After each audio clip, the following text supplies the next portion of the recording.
Rome, the sacred Christian empire, and Greece, ancient Greece, and a great Iran.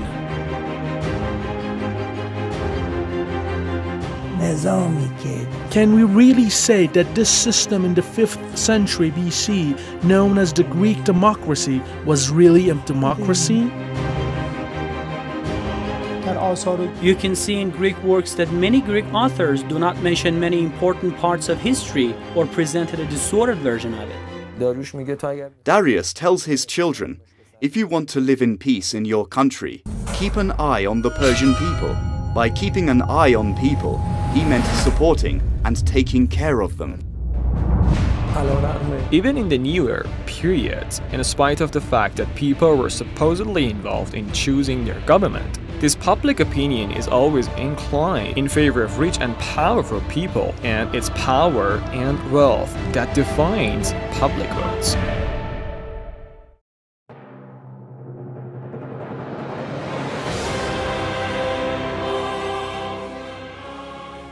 Rome, the sacred Christian empire, the land of war and glory, the land of great churches and hidden Mithraism temples, a land built on the remains of Greece, Greek gods, Greek memories, with colonies in 3 continents and a great eastern enemy, Iran. The land of Persia, the land of Ahura, a land stretching from the Indus to the Nile, with rulers chosen by Ahura Mazda and soldiers adorned in steel to the teeth. A land that went down on its knees by Alexander's attack, but was not destroyed. And Greece, ancient Greece, the glorious Mediterranean civilization and its gods, theaters, and philosophers. An ancient civilization that dates back 2,000 years, with unique methods of ruling over people, people who built those governments and their methods of governance over themselves.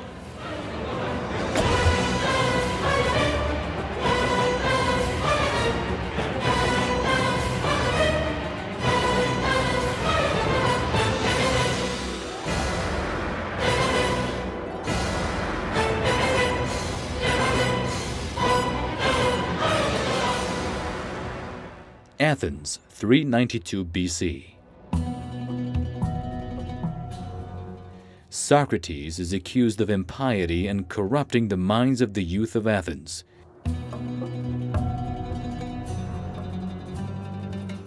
The jury at his trial found Socrates guilty and sentenced him to drinking the poison hemlock. Socrates says people do not like to have their knowledge questioned, but I know that I know nothing. This sentence led Socrates to death in Athens. As Plato puts it, Socrates was the first victim of democracy.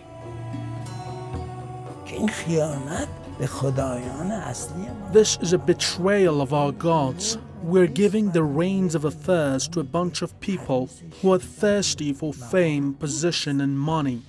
They are destroying the main role of traditions.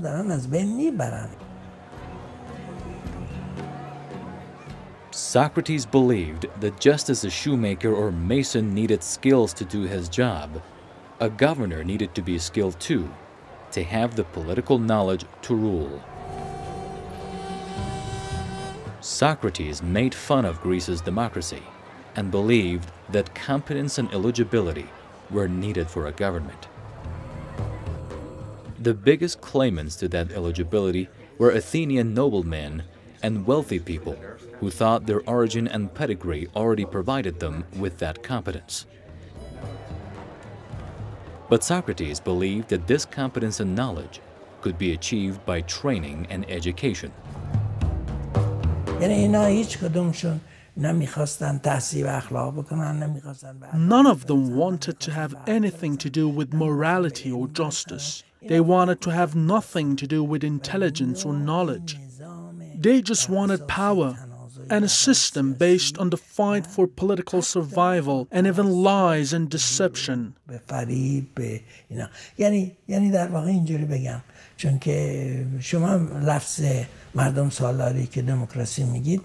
Let me put it this way. You can fully realize the meaning of democracy if you compare it to other political systems.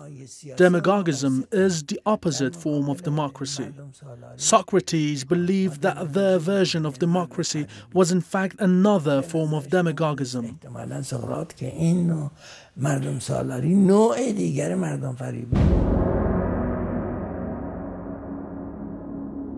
Socrates said, "If you kill a man like me, you will hurt yourself more than you hurt me."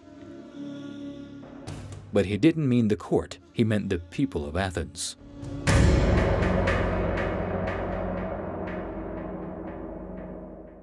We remember the Athenians for their democracy today. But this is not their reality. Athens had three social groups: the rich and nobles, craftsmen and traders, and farmers.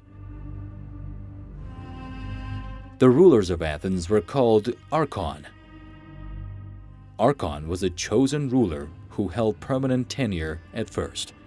In 752 BC, it turned into a 10-year position, and then in 683 BC, it became a 1-year position. But even that did not change anything. The social inequality and class differences of the Athenians brought about the first sparks of change. The considerable growth in the number of non-Athenians and slaves was a serious threat to the Athenians. In fact, their lives depended on it.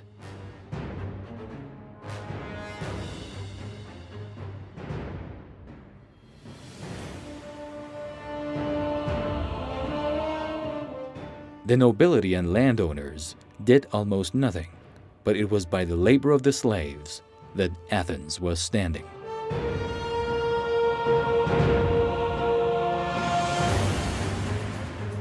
در آتن 400,000 نفر زندگی می‌کرد. 200,000 نفرش برده بود. 400,000 people lived in Athens. 200,000 of them were slaves. These slaves were either war prisoners or sold into slavery somehow, or transported to Athens from North Africa or other places, such as Phrygia or north of Greece, and were set to difficult works. به اصطلاح به کارهای مشکلی گماشته می‌شدن. اینها به هیچ وجه، نه فقط به هیچ وجه از حقوق مساوی با دیگران. They did not enjoy the same rights as other people of Athens, and even their life was in the hands of the eunuch or the person who owned them. 70,000 out of these 200,000 people were metics. Metic is a Greek term which means stranger or foreigner. They were not slaves. Those foreigners were not slaves, but they were not considered ordinary citizens either.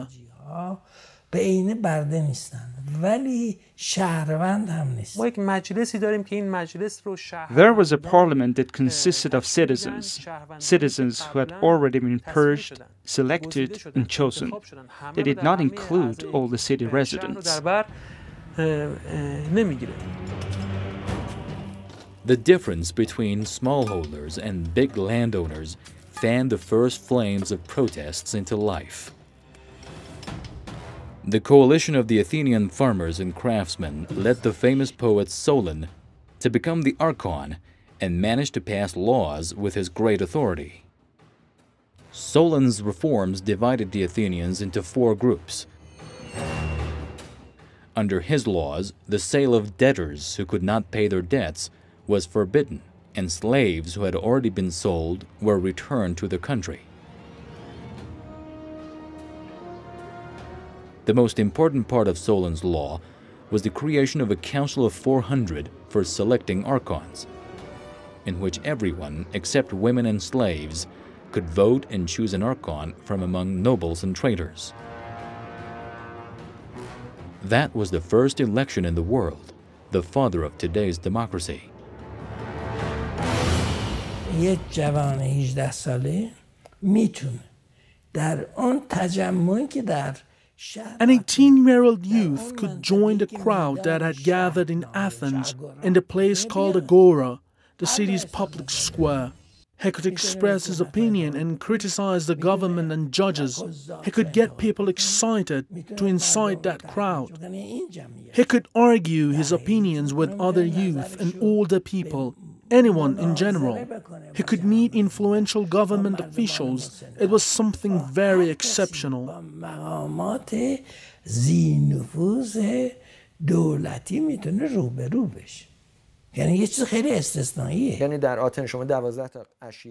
There were 12 tribes in Athens. Each one of them lived in a certain neighborhood in the city. Each one of these neighborhoods was called Dame, which means a place where a tribe or ethnic group lived.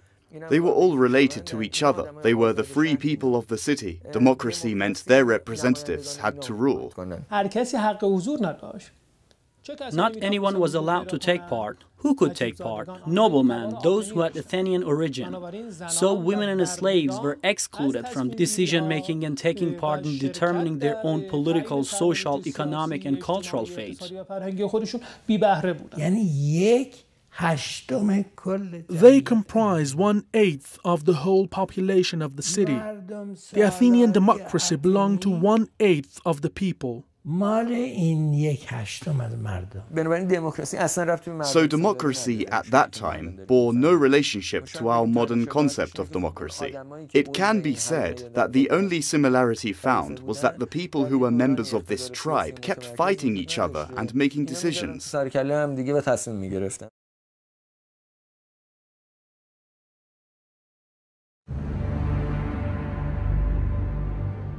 Perhaps it was because of Solon's reforms that Plato put poets behind the walls in his utopia or ideal city. Perhaps it was because he believed that it was poets who sentenced Socrates, his master, to death.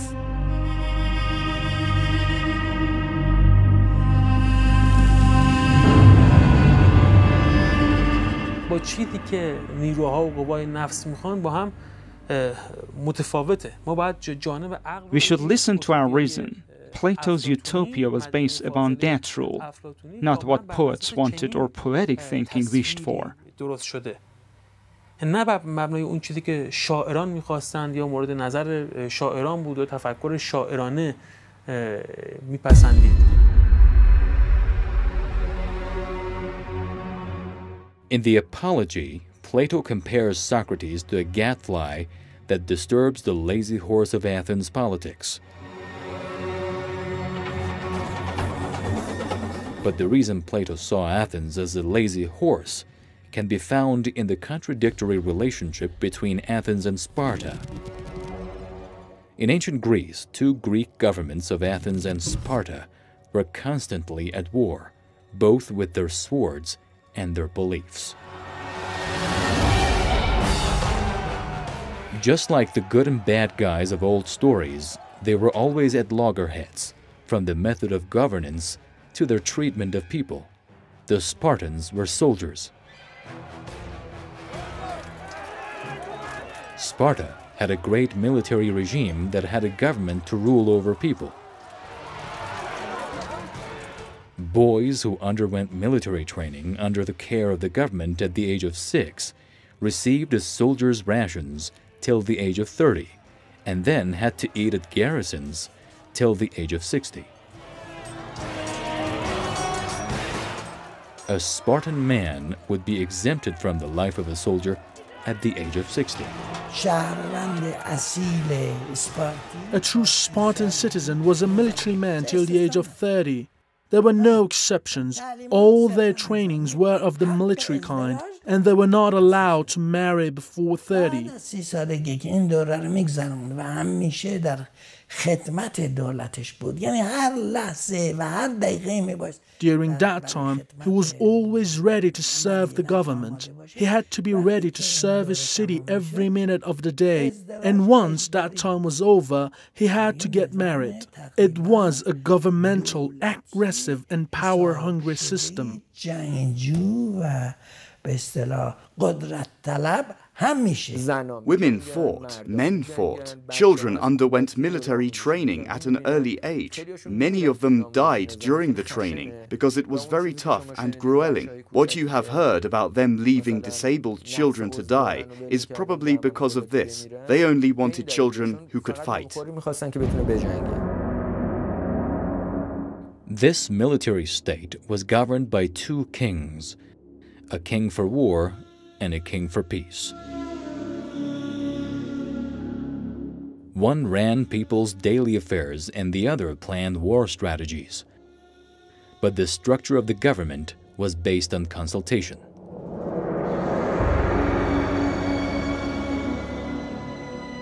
The two Spartan kings were part of a council of elders known as the Gerousia, which consisted of 28 aristocrats over the age of 60.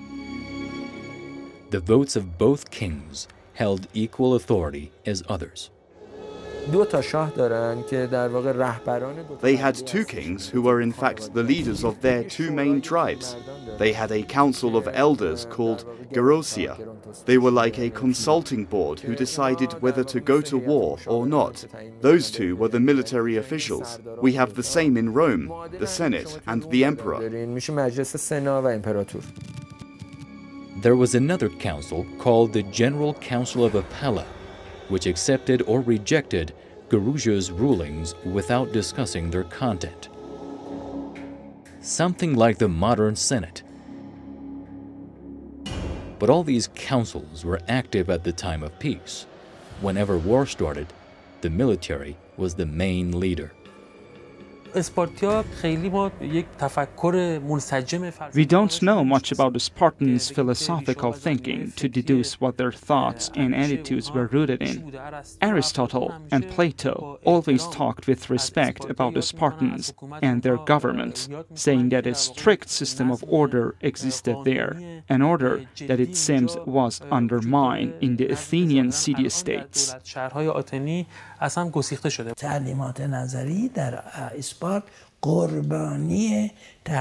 Theoretical teachings in Sparta were sacrificed for practical and applied teachings.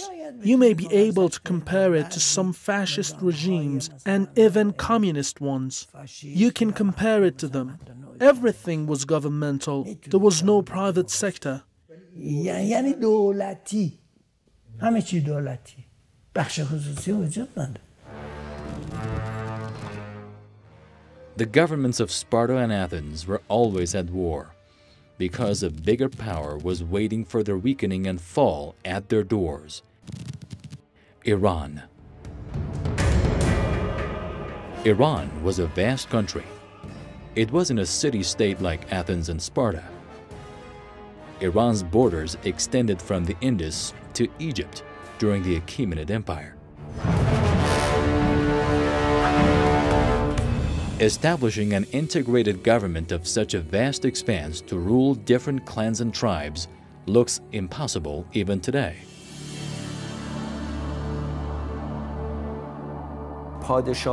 Every region had a different king who belonged to a similar ethnic orientation or political system.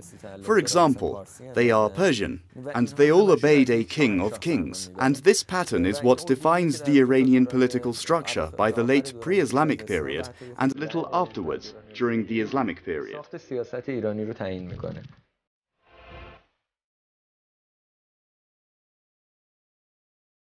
The Iranians had a federal government at the time. When Darius said, "I am Darius, the great king, king of kings, the king of countries," he was implicitly talking about a federal country.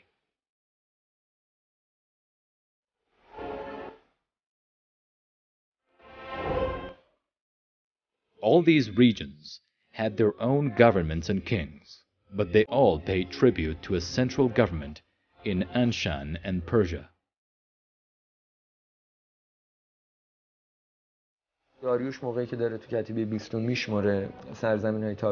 When Darius is talking about his subordinate regions in Behistun inscription, he says he has 23 dachiums, which can be translated into province or state. One of these states was Assyria, which used to be a kingdom state. Another one was Elam, which used to be a kingdom state. At that time, they all came together and united, and this united country had one ruler, who is called Kheshatra Pavand, which can be translated as governor, better known by its Greek translation, satrap. Satrap is a governor who plays the role of a king, like in old kingdoms.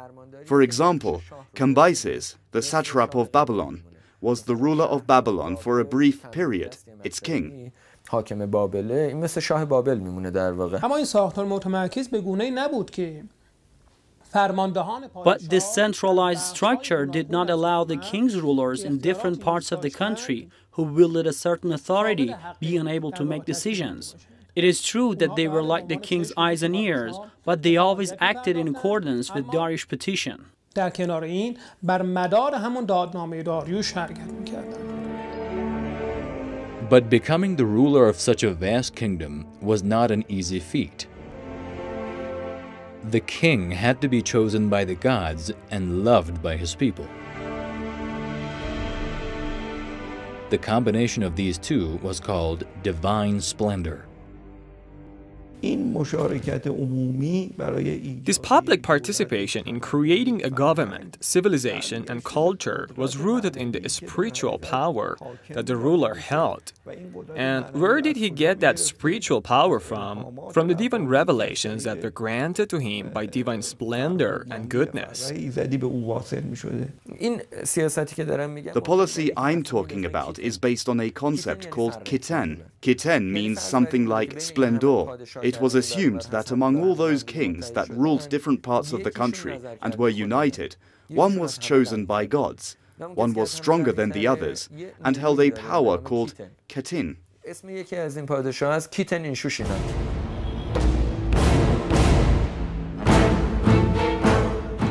The concept of divine splendor was rooted in power. Anyone who became king had this splendor. Sitting on the throne entailed having this splendor, and anyone pulled down from his throne had lost his splendor. No one could become king without divine splendor. In Iran, when someone became king, he had the God's approval without a doubt, and people obeyed God's bidding. People bowed to the gods, not to any kings.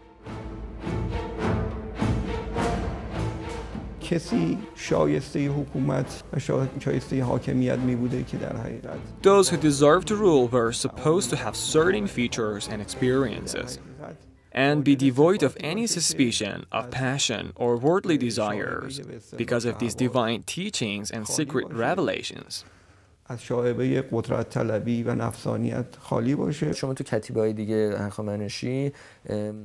other Achaemenid inscriptions, you can find direct references to key words that show this policy. Ahura Mazda is the god who created the earth, people, and happiness. A serious question is, why these three? That's what was said in the past, for example. Marduk is a great god that created the king of Babylon. Ashur is the great god that granted victory to Ashuri soldiers. Why earth? Why people? This is the first time people are mentioned. Why happiness? It's very odd. People's happiness.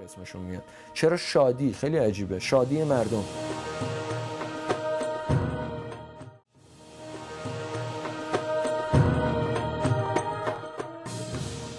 In order to rule beyond its old territory, Iran used to bribe the Athenians and try to use them to win against the Spartans, who were tough soldiers.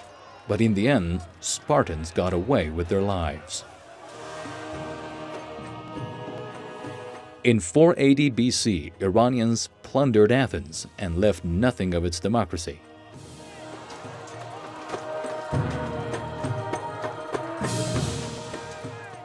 Spartans barely managed to keep their ruling traditions. In fact, At the time of war and hardship, what remained of Greece's thinking was the rule of soldiers, not the rule of democracy. Later on, the Romans who built their civilization on the ruins of Greek traditions remembered that. در واقع آتنی‌ها به لحاظ فرهنگی نفوذ گذاشتن. The Athenians left a cultural influence. Spartans turned into that great Roman army later on. This tradition travels to Italy. Don't forget this. The main principles of Rome's great army were taken from the Spartans. We're talking about the great army that took Rome to its heights of splendor and later on fights with Iran during the Sasanian and Parthian empires and other periods. The Roman Empire is very different from Greece's democratic system. امپراتوری نظام امپراتوری دیگه. این نظام امپراتوری رومی فرق داره با نظام دموکراسی یونان. The Roman Empire had a Spartan nature. It was a military state. However, it had a senate like that of Athens, and was divided into eastern and western states, a small example of Iran's federal government under Achaemenid rule.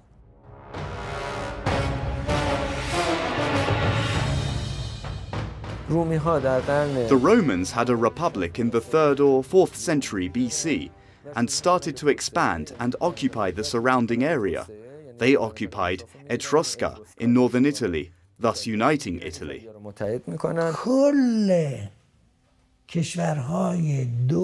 All the countries surrounding the Mediterranean Sea were occupied by the Roman in a short time, from the Middle East to the vicinity of Persia, Egypt at the time of Cleopatra, Northern Europe, Carthage, and others, a Strait of Gibraltar, Spain, France, Germany, Northern Italy, part of the Germanic territories, etc. It's no wonder that the Arabs called the Mediterranean Sea the Sea of Rome in Arabic. It was really the Sea of Rome.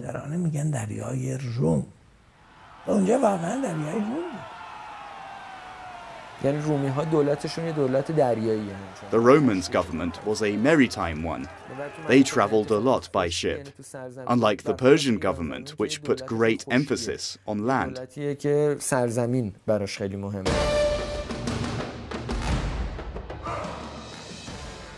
Rome experienced 3 ruling stages: kingdom, democracy, and empire.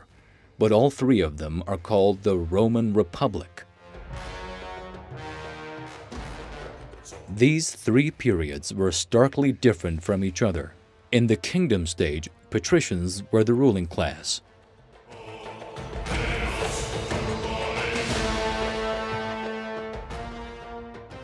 Patricians were the heads of families that had inhabited ancient Rome since its establishment, and the Roman kings were representatives that served the patricians' interests.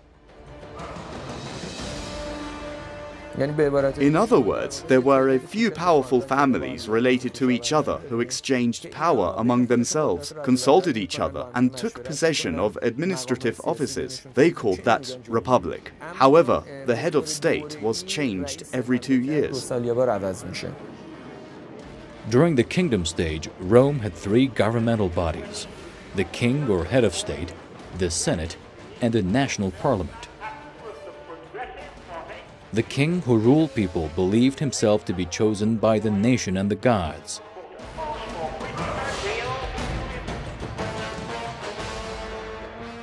After a while, just like in Athens, social class conflicts started.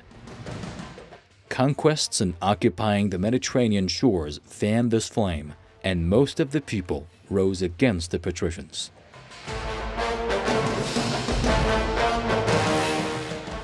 The senators who had seen Athens' fate backed off and gave more freedom to people, and later on passed rules for running ancient Rome.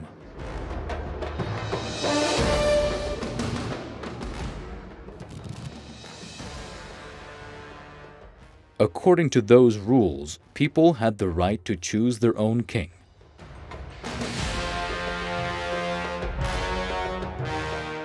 For the first time, aristocrats and ordinary people were equal, and everyone could be approved by the Senate that consisted of people's representatives to become king. That rule and the fact that people had a hand in choosing their king created the Great Rome.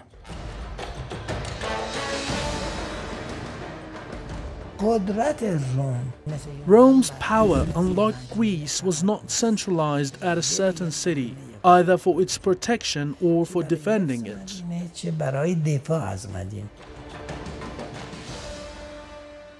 But Rome had a big problem at its eastern doors: Persia. In 1313, Constantine the Great issued the Edict of Milan and announced Christianity the official religion of Rome.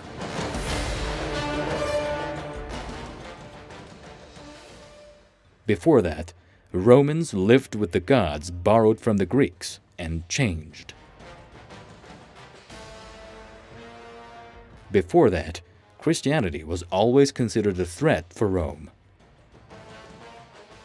Rome needed a factor to unite against the disagreeing domestic forces, that is, the vanquished European nations, and a great external power, the Sassanid Persia. Christianity was that uniting factor. In 313, the Roman Empire was ruled by Constantine, who was a very powerful emperor. He suddenly announced that Christianity should be the official religion of the Romans, while he himself was not a Christian. Don't forget that Christianity is not the faith of a slaveholder. It was forcefully transferred to Europe in Romans culture, the slavery system and movement. They finally succeeded in the 3rd century. It took them 3 centuries. It might be interesting to know that when Constantine was on his deathbed, he converted to Christianity, which was a complete political move. Most of the population was not Christians at that time. We have different estimations. An acceptable estimation is to say 20% of the population was Christian, 1/5 of them. So 80% of them were not Christians yet. But Christians had several characteristics. They had to obey the church, were bigoted, and were like a secret army. And there were many Christians in Iran.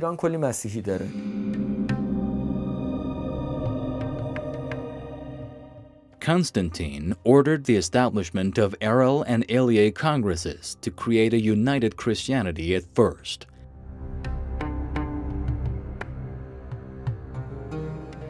He gathered Christian leaders to talk about Christian beliefs and choose a credible Bible from among all the different ones that existed. All this time, the threat of Persians could be felt in the east.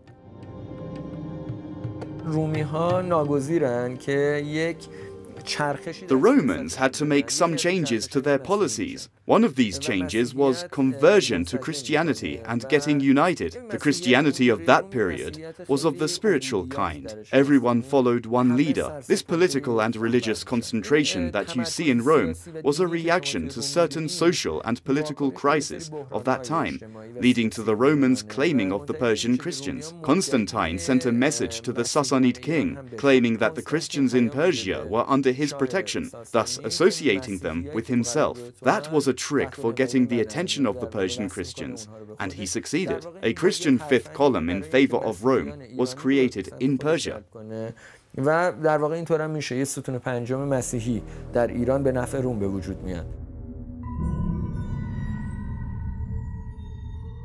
Persia had survived the destructions wreaked by the Macedonians and was under the rule of the Sassanid Empire. They too used religion as an ideological factor against their enemies. Unlike what we see during the Achaemenid rule, a religious government ruled in the Sassanid period. Sassanid Persia had a central government with a state religion. هخامنشیان تو دوره انتقال مذهبی بودن.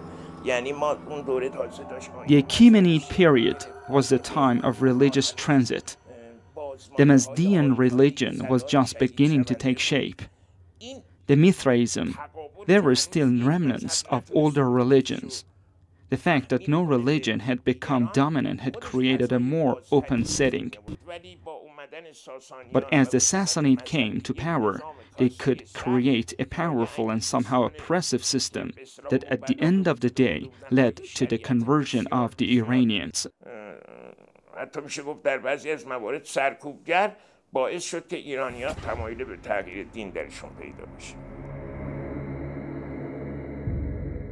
In Sassanid Persia, Zoroastrianism was compulsory all over Iran as the state religion. The conflict between the two great empires of that time had turned religious.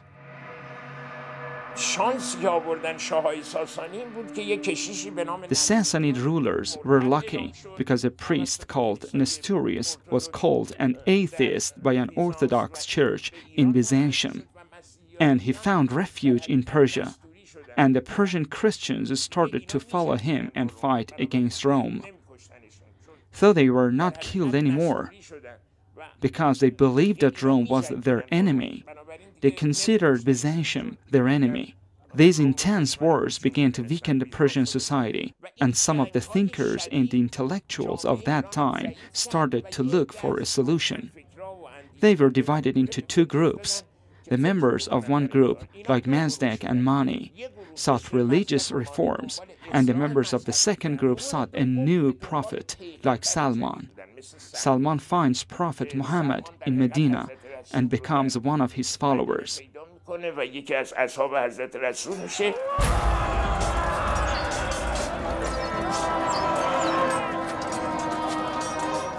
It was no longer the ruling priorities and conflict of interests that turned Persia and Rome against each other.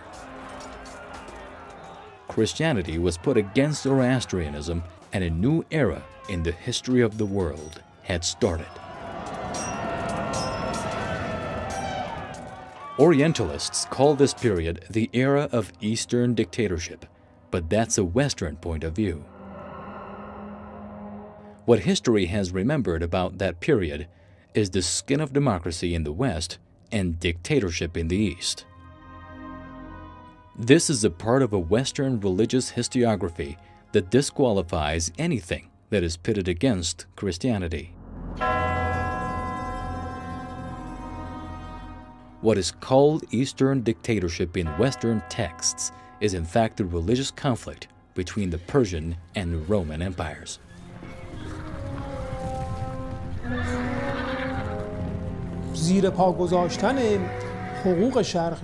Ignoring the rights of the Easterners was something that existed in the West and Europe since long time ago. You can see in Greek works that many Greek authors do not mention many important parts of history or presented a distorted version of it. This is a constant phenomenon in Europe, and you can see some traces of it during the Crusades. You can also see its traces before the time of the Roman Empire. It continues during the colonizing activities in the 17th and 18th centuries, and its peak in the 19th century. It turns into an official ideology in Europe, so that they can occupy and plunder different countries and to practice slavery. One of the things that justify slavery is this backward attitude of the native people of other countries. Easterners have always had a dictator ruling them. They never had democracy. Power was always centralized. Their king was always a dictator. The most important concept of democracy is the freedom of human beings, equal rights for humans to decide their own destiny in social, economic, cultural, and political affairs.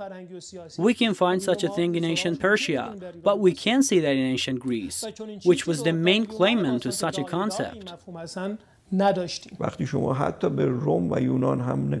Even when you look at Rome and Greece, the problem of power, slavery, social advantages, slave exploitation, arrogance, and dictatorship was more prominent in the West rather than the East. There were almost no cases of deposition in Rome. Their arrival organization, the Senate, which doesn't do much and is suppressed. There was just one incident at the very beginning, when there was no empire yet, when the Tsar was killed.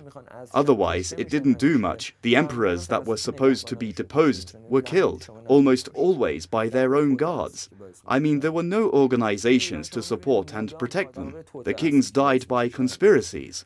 In Persia, kings were deposed when they misbehaved, or suffered a defeat in a war, or were not very successful.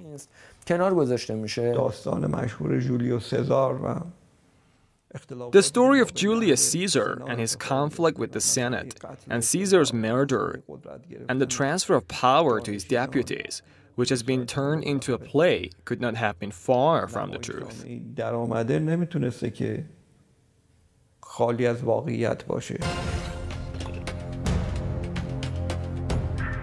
Greece's democracy established the pillars of a kind of government in which people ruled people, without divine approval. The main criterion for Athens' democracy was cutting people's relationship to the gods, rather than considering people's wishes. But Persia had a government connected to the heavens both in the Achaemenid and Sassanid periods. Kings needed the gods' approval in order to be able to rule over people. They also had to be fair, so that people did not leave them. They had to build an army to protect their divine approving government against invaders.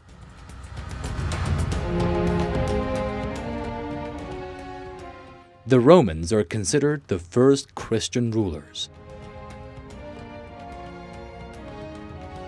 But they were in fact opportunistic rulers that used religious ideology to unite different nations in their empire against Persia. They were the first religious empires in the world. All these methods set the theoretical pillars of democracy in future.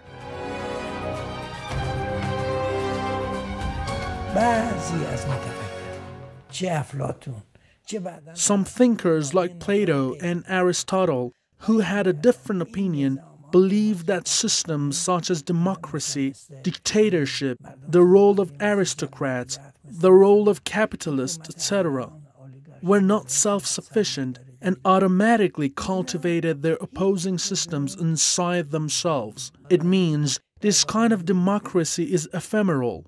It lasts for some time and then breeds another system inside itself. Even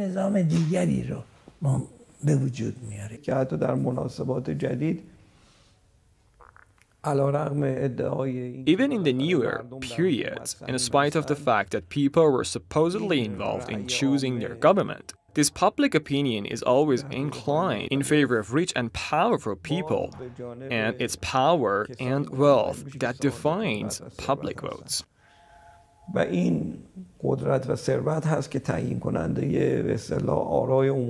اگه ما قرار باشه که زمام امور حکومت رو به یک If we are supposed to give the reins of governance to a great number of people, by what criteria can these people choose the right way of thinking? The right way of thinking can be known by only one person, a person who is wise and intelligent. He's the one who can lead a society with his knowledge. A group of people have no criteria that can lead us to the truth. A government is supposed to prompt us into being a good society, to make us healthy and prosperous. ما رو تبدیل کنه به آدم‌های سالم، ما رو تبدیل کنه به انسان‌های سعادتمند. Can we really say that this system in the 5th century BC, known as the Greek democracy, was really a democracy? بپرسیم که آیا واقعا یه دموکراسی بوده یا نه؟ خب اینها خب نمادهای دموکراسی چه؟ Well, what can be the signs of democracy? everyone having their own way of thinking or constantly living with the fear of losing his life, wealth, and other belongings. In the Behistan inscription and Naqsh Rostam, Darius tells his children, if you want to live in peace in your country, keep an eye on the Persian people. By keeping an eye on people, he meant supporting and taking care of them. Democracy underwent many ups and downs after that, and was interpreted in different ways.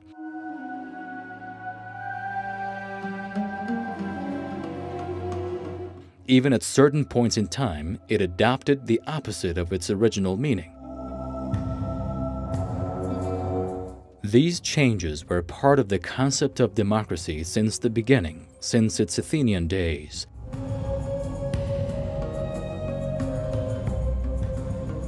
At the time when Socrates gathered young people in the Athens bazaar and encouraged them to doubt their gods, values, and themselves. But the Athenian democracy could not tolerate any doubts in its principles and sentenced Socrates to death.